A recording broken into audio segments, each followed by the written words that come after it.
नमस्कार, first Chhattisgarh news में आपका स्वागत है। मैं हूं अंजलि जोशी। बढ़ते हैं आज की बड़ी खबरों की ओर।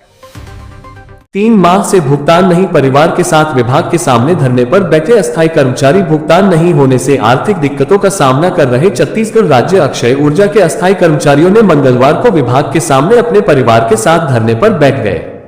काम बंद करके धरने पर बैठे कर्मचारियों से मिलने विभाग के प्रमुख अधिकारी पहुंचे और दोनों के बीच लंबी चर्चा हुई। परिवार के लोगों का कहना है कि जब तक भुगतान नहीं होगा यहां से नहीं जाएंगे। गौरतलब है कि छत्तीसगढ़ राज्य अक्षय ऊर्जा के अस्थायी कर्मचारियों नवंबर, दिसंबर और जनवरी का भुगतान नहीं किया गया, जिसके चलते आर्थिक दिक्कतें पैदा हो चुकी है। हड़ताल पर चले जाने से सौर ऊर्जा विभाग की लाइटों का मेंटेनेंस, जल जीवन मिशन मेंटेनेंस, इसके अलावा कार्य पूरी तरह से प्रभावित होगा।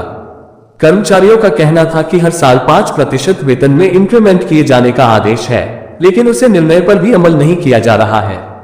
इधर इस मामले में छत्तीसगढ़ राज्य अक्षय ऊर्जा के अधिकारियों का कहना है कि जोनल विभाग में कर्मचारियों को रायपुर हेड ऑफिस से ही वेतन नहीं मिल रहा है, इसके कारण दिक्कतें हो रही है। मामले को लेकर उच्च अक्षरों से चर्चा की जा चुकी है, लेकिन फंड के अभाव के कारण वेतन के लिए आज परिवार के साथ कर्मचारियों को यहां आना पड़ा। राजनांदगांव से संवाददाता राधेश्याम शर्मा, जिला ब्यूरो चीफ की रिपोर्ट। सर, कर्मचारियों को जो वेतन है वो नहीं मिल रहा, उसको लेकर परिवार के लोग बैठे हो, उस संबंध में आपके द्वारा क्या आश्वासन दिया गया?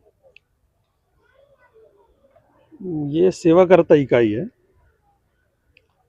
और सौर ऊर्जा संयंत्र जो इस क्षेत्र में लगे हैं उसके सुधार का काम करते हैं, ये मॉनिटरिंग का काम करते हैं। इनका भुगतान जो है अभी तक इसलिए नहीं हुआ क्योंकि हेड ऑफिस रायपुर से इनका भुगतान की राशि इस कार्यालय को प्राप्त नहीं हुई। जैसे ही प्राप्त होगी इसे भुगतान तुरंत कर दिया जाएगा। क्या कारण सर ऊपर आप बात किए होंगे तो क्यों रोका जा रहा है? लगभग 3 महीनों हो गए।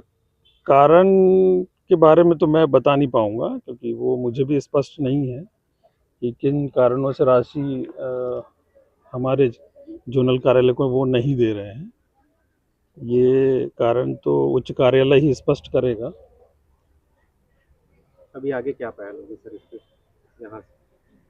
कोशिश तो हमारी हर बार रहती है कि जब भी सेवाकर्ता इकाई मिलने आते हैं, निवेदन करते हैं भुगतान के लिए, तो इनके प्रकरण को बनाकर हम प्रधान कार्यालय भेजते हैं कि वहाँ से कुछ जल्दी निर्णय हो जाए और इनका भुगतान आ जाए। खाली इन्हीं का वेतन प्रभावित है कि आप लोग का भी वेतन? वर्तमान में इन्हीं का वेतन प्रभावित है। कितने हैं सर? वेतन नहीं है, भुगतान है ये। कितने लोग हैं?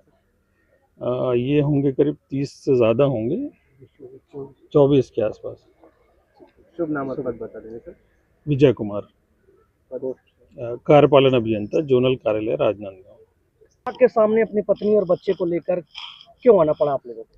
हम लोग को बीते 3 महीने से वेतन नहीं मिल रहा है सर। इस बहुत संघर्ष कर रहे हैं। हमारा काम भी फील्ड का है, गाड़ी में पेट्रोल ला के साइड घूमना पड़ता है, और ऐसा नहीं, साइड भी हमारे पास कम से कम 150 साइड है, वो सभी को मेंटेनेंस और मॉनिटरिंग करना है, और गाड़ी में पेट्रोल डलाना है, प्लस परिवार को भी चलाना है। लेकिन बीते 3 महीने से हमको पैसा नहीं मिल रहा है। इस कारण से हम लोग अभी अपने विभाग में अपने अधिकारी के सामने आके खड़े हैं।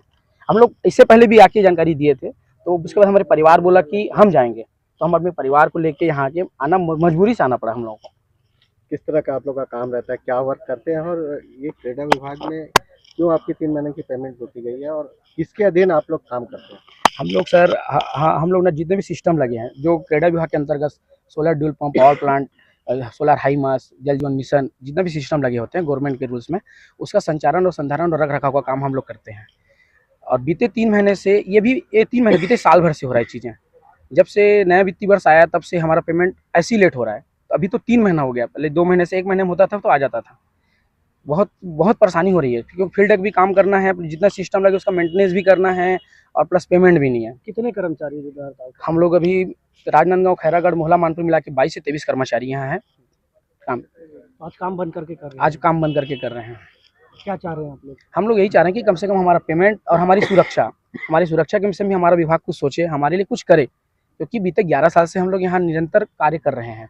ये देखिए, बिल को इनको 2014 से भर्ती है इनकी, आज अभी 2014 से 2026 हो रहा है। 12 साल इनको काम करते हो गया, अब इनकी उम्र भी हो गई। अब इनको बोलोगे आप जाके दूसरा जगह काम करो तो कहाँ से पॉसिबल है सर? हमको भी बोलेगा, हमारा भी उम्र है, बोलेगा तो हम बीते अब 10 साल से यहाँ समय दे चुके हैं, उसके बाद बोलोगे आप कहीं जाके और काम करो, तो नहीं हो सकता।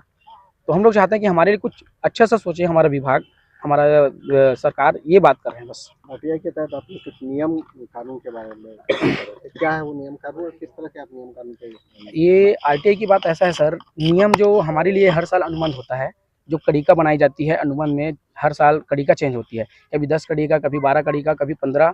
तो इस बार कड़ी का बना है 24-25 पॉइंट का। अब वो कड़ी का के लिए हम लोग ना आरटीआई लगाए थे अपने स्तर पे, तो उसका जवाब ये क्रियान्वयन तो पूरा हमारा हेड ऑफिस से होता है। हमारा जोनल कार्यालय और जिला कार्यालय इसके अंतर्गत काम करते हैं हम काम करते हैं जिला कार्यालय और जोनल कार्यालय के अंतर्गत, और नियम बनता है हमारा हेड ऑफिस से। तो जो अनुबंध के लिए जो हमारे साथ जो होता है वो इस बार 25-26 कड़ी का बनाई गई है। उसके लिए जब आरटीआई लगाए तो पता चला है कि वो कड़ी का ना तो राज्य सरकार का नियम है, ना तो केंद्र सरकार का नियम है, ना कोई एनजीओ का नियम है। मतलब क्लस्टर को कैसे इनको मारा जाए, इनको किस तरह प्रताड़ित किया जाए, इसे किस तरह से इसको दबाया जाए, इस तरीके से लोग ये नियम बना के रखे हैं। अब इसके बारे में हम लोग बात किए तो अब अनुमान नहीं कर पा रहे हैं, क्योंकि इनको पता चल गया कि गलत है, ऐसे हम लोग काम कर रहे हैं, वो चीज़ गलत है। पेमेंट नहीं मिली तो अगला फिर पड़ाव क्या रहेगा? अगला पड़ाव यही है सर कि हम फिर अपने हेड ऑफिस जाएंगे या फिर अपना पूरा धरना स्थल जाएंगे या कोई मंत्री का घेराव करेंगे। ये हमारी प्लानिंग है सर। आपका नाम? मेरा नाम खिलेंद्र कुमार निर्मलकर है।